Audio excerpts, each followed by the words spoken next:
de l'actualité de la semaine. Bonjour et bienvenue dans la revue de presse de l'AGP. Voici ce qui concentre l'essentiel de l'actualité cette semaine. Calendrier des examens nationaux 2025, les TCE de Matoto et de Matam expriment leur engagement à respecter la date titre. Le site d'information avenirguinée.org. Les programmes sont déjà exécutés à 90% et d'ici la fin du mois, les 10% restants le seront également.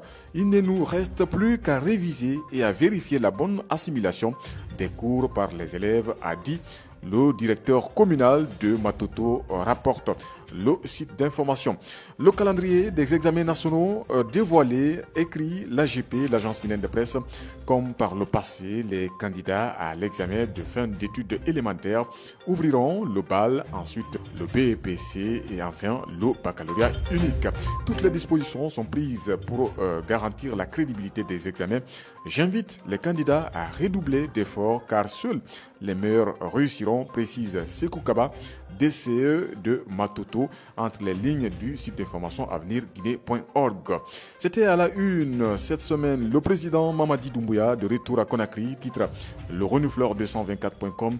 Le chef de l'État guinéen a effectué une visite d'amitié au Rwanda où il a échangé avec son homologue rwandais sur des questions bilatérales de coopération et de développement. Cet article a été repris par l'AGP. Le président Doumbouya accueilli par une foule en liesse. Les mêmes scènes de liesse étaient visibles de l'aéroport jusqu'au centre-ville de Kaloum, sur l'autoroute Fidel Castro, sur le tarmac de l'aéroport Ahmed Sékou Touré. On notait la présence des membres du gouvernement, le président du CNT, la haute hiérarchie militaire et des représentants diplomatiques en Guinée. À la une, conférence des présidents de Parlement à Libreville. La Guinée partage son expérience, a titré sur sa page cette semaine mosaïqueguinée.com, abordant le fond des enjeux. Dr Dansa Kourma a mis en garde contre les risques d'une transition précipitée, rappelant que les processus de refondation nécessitent du temps et de la rigueur pour éviter les instabilités futures. Selon le renifleur224.com, Dr Dansa Kourma a également mis en lumière les avancées concrètes réalisées durant la transition, développement des infrastructures, lancement du projet stratégique Simandou, mais aussi la modernisation du fonctionnement parlementaire avec la création du CERFOP, l'adoption d'un guide légistique moderne. 5 ans de prison ferme et saisie de biens pour détournement de fonds publics par Cherif Ba, titre le renouveleur224.com. Il a fallu attendre 24 heures pour que la teneur de la décision dans le procès d'Ibrahim Cherif Ba soit connue, indique mosaïqueguinée.com. Absent des audiences pour des raisons de santé avancées par son avocat, Cherif Ba était accusé de détournement de deniers publics, enrichissement illicite, abus de fonction, corruption, blanchiment de capitaux, vol et complicité, le tout portant sur un montant estimé à 10 millions de dollars américains, a conclu le site d'information le renouveleur224.com.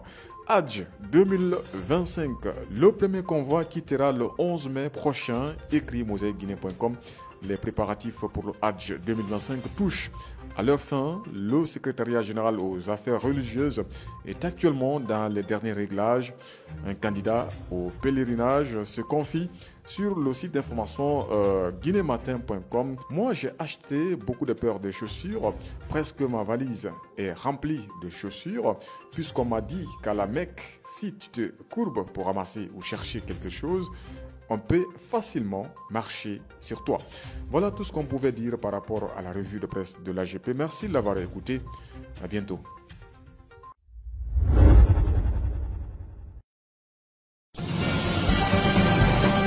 C'était la revue des publications ou presse hebdo de l'agence guinéenne de presse.